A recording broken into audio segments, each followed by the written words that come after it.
Good morning mga kabady. Update lang po natin yung umorder po sa atin na another unit po. From San Francisco, California po to mga kabady, sa USA po. Ayan mga kabady, napapalayo na po tayo. Ang boss amo po natin si Florencio Chavez mga kabady. Ang province niya po here in Philippines, sa may Iloilo po siya mga kabady, pero nasa Amerika po to, sa USA. Sa may San Francisco, California. Papakita ko lang po kung mga specs na linalagay po ni Kabady Works po. Lahat po ng mga under chassis na ginagawa natin sa mga lahat po ng umu-order sa atin po. Papakita ko po sa inyo, specs ko po sa inyo ng isa-isa mga kabady. Ayan. Punayin po natin sa likod. Automatic po yan kay Kabady Works po. Kahit hindi nyo po sasabihin, mag-add po tayo ng welly left and right po. Ayan. Para maganda po yung tayo ng L3 po natin. Nag-add na rin po kami dyan. And then nagpalit na rin po kami ng mga bushing. Lahat po ng bushing ng molye, bagong palit po. Yan, may grasa pa po, nakikita nyo. And then yung preno po nito mga kabady, sinend ko lang po sa may-ari nito na nabukas na, nalinis na. Nilinis na ng mekaniko natin na napakagaling, si Bapang Willie, sinatsaga niya. Ayan, napalit na rin po yung mga wheel cap natin. Ito po yung mga wheel cap na pinagpalitan po. Nalinis na po yung loob niyan.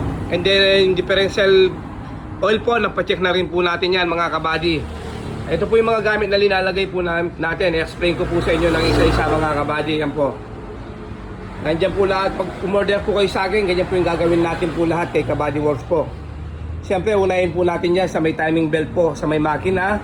Automatic kayo, maganda pa po yung mga timing belt nito. Automatic replace po yan. Puro brand new timing belt po, dalawa. Yan po, papakita ko po sa inyo. And then yung mga tensioner po, yan, dalawa, puro brand new din po. Dalawang tensioner po yan, palit po. Basta't kay Kabady, puro palit po yan. Pati mga oil seal po, sa may timing belt, marireseal na po. Lilinisan din po ng mekaniko natin bago ilalagay ito. Ayan.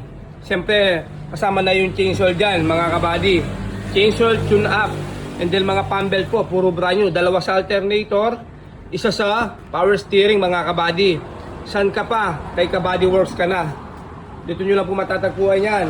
Puro replace po linalagay natin. And then merong valve cover gasket and then half moon po yun, mga kabady. Ganyan po yung ginagawa ni Kabady sa lahat po ng umorder na unit sa kanya mga kabady. From San Francisco, California po to, si Boss Florencio Chavez mga kabady. Shoutout sa iyo boss. Under process na po sa under chassis. Pagdating naman sa transmission mga kabady, pull down po tayo bago po yung clutch. Pressure plate mga kabady. And then clutch disc, brand new po yan. Release bearing mga kabady, bago din po yan. Pilot bearing, clutch fork mga kabady. San ka pa? Kay Kabady Works ka na, puro bago ang in-install natin dito mga kabady. Siyempre i-check na rin po natin yung mga lower ball joint, upper ball joint, upper link, tie rod. Pag may mga sira po yan, puro palit po tayo dito kay Kabady Works po. And then mga bumper support po, yan, sa harapan po to. And then gamit po natin mga oil filter. Ayan po, gamit po natin yan, oil filter po na big ang gamit po natin mga kabady. Ang ginagamit po natin dito, puro big po yung gamit natin dito. Pati po yung sa fuel filter po, big po yung gamit natin mga kabady. Ayan po, ito pa po yung mga wheel cap na sobra natin mga kabady. Oh. Ganyan po kami mag-restore dito kay Kabady Works po. And then may mga check na rin po natin yung transmission gear oil po. Ayan po, papalitan na, mga dilo po yung gamit natin mga kabady. Mga ATF, sinecheck na po natin lahat yan kay Kabady Works po. Ayan, iikutin ko po sa inyo mga kabady. Yung in-order po ng taga San Francisco, California po, si Boss Florencio Chavez mga kabady. Shoutout sa iyo boss. Ayan, saktong-sakto mga kabady, binababa na ng transmission. Yung mekaniko natin na napakagandang maglinis po ng mga transmission. Napakagaling po si Bapang Willie yan. Halos cool down po yung transmission namin mga kabady. Yan po, papakita ko po sa inyo. Lilinisin pa po ni Bapang Willie yan mga kabady. Ito po yung transmission niya mga kabady. Ayan, naka-pull down na po. Hindi lang kami basta-basta mag-install ng mga lining dyan mga kabady. Lilinisin pa po ni Bapang Willie yung loob niyan. Tsatsagain po ng mekaniko po natin yan. Ipapalito po yung, ang kanyang kulay, yung aluminum po mga kabady, para malinis po bago po tayo mag-install ng mga lining. Actually mga kabady, ito po yung mga clutch disc po nito. And then pressure plate, napakaganda pa mga kabady. Kahit hindi po natin palitan dito, pwede pa po, napakakapal pa. Dahil order po kay Kabady Works, automatic po, palit po tayo lahat dito kay Kabady Works po mga kabady. Ayun po yung kagandahan dito kay Kabady Works po. Pag umorder po kayo ng unit, ganyan po yung gagawin ni Kabady. And then yung gear oil po, ito mga kabady. Alus itim na mga kabady. I-tinsol na rin natin yung gear oil niya sa transmission mga kabady. Yan po. From San Francisco, California po to mga kabady. Si Florencio Chavez po. Shoutout sa iyo boss. Ito po ang kanyang unit na in-order mga kabady. Ang gagawin po namin dito, full stainless po. Flooring to roof po. Stainless po lahat to. Wala pong galvanized. Legit 304 po. Flooring to roof. Stainless po ang gagamitin natin dito. With the original side door po to. By Jun Kembao mga kabady. May side door po yan. Abangan nyo po yung kalalabasan ng unit niya mga kabady. Ayan. Ikutin po natin siya. Pagdating naman dito sa engine mga kabady yan. Hindi pa nagagawa sa engine po to. Papakita ko po sa inyo. Ayan. Pati po yung mga radiator po natin, papa-overall po natin dyan. And then, puro kulan po yung gamit natin dito. Walang tubig po yan, mga kabady. Puro-puro po tayo. And then, lilinisin pa po na mekaniko natin yan. Hindi pa po nalilinisan, hindi pa po nagagawa yung mekaniko natin. Balik po lahat yung mga sinabi ko pong mga gamit, mga timing belt, lahat po, re-replace po, valve cover.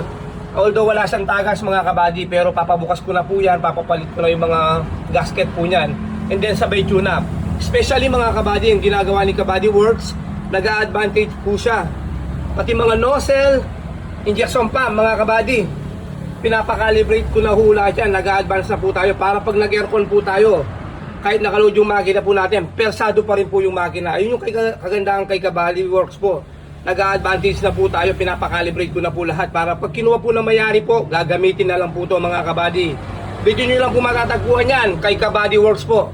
Gagawin po namin lahat ng makakaya po namin para sa ikakaganda ng mga takbo ng mga ito na in-order nyo mga Kabady Works. Lagi ko po sinasabi sa inyo, although second hand lang po yung mga unit po natin dito, hindi po sila brand new. Inuwi po namin na running condition, pero gagawin pa po namin yung mga best po namin dito sa ikakaganda ng takbo ng mga L3 na in-order nyo mga Kabady. Maraming salamat from San Francisco, California, si Boss Florencio Chavez mga Kabady. Sa tiwala niyang pinagkaloob sa atin. Asahan niyo po, hindi ko po sisirain yung mga tiwala pinagkakaloob niyo po sa akin. Bibigay ko po yung best po namin dito para sa ikakaganda ng mga unit na in-order niyo dito kay Kabady Works. Maraming salamat po sa lahat po ng umo-order or magtitiwala pa po kay Kabady Works po. Kung gusto mo ring umorder mga kabady ng mga unit, mas maganda po, direct message nyo lang po ako sa messenger po. Jun Kembao po. Bibigyan ko po kayo ng quality na body assemble under chassis condition mga kabady. Yan. Maraming salamat po sa lahat po na sumusuporta kay Kabady Works, sa mga nagsishare ng mga video po natin. Ayan. Napapanood lang po tayo sa YouTube mga ibang customer po natin. Kaya umu-order po sila puro through online po. Maraming salamat po sa lahat po ng mga nagtitiwala pa at magtitiwala pa at o-order ng mga unit kay Kabady Works po. Muli mga kabady, yan po yung mga gamit na install po natin. Ayan. Papakita ko po lahat sa inyo. Ganyan po yung ginagawa ni Kabady Works po. Dito nyo lang po matatagpuan yan kay Kabady Works po. Under chassis condition. Yan, maraming salamat po. Good morning po. God bless po everyone.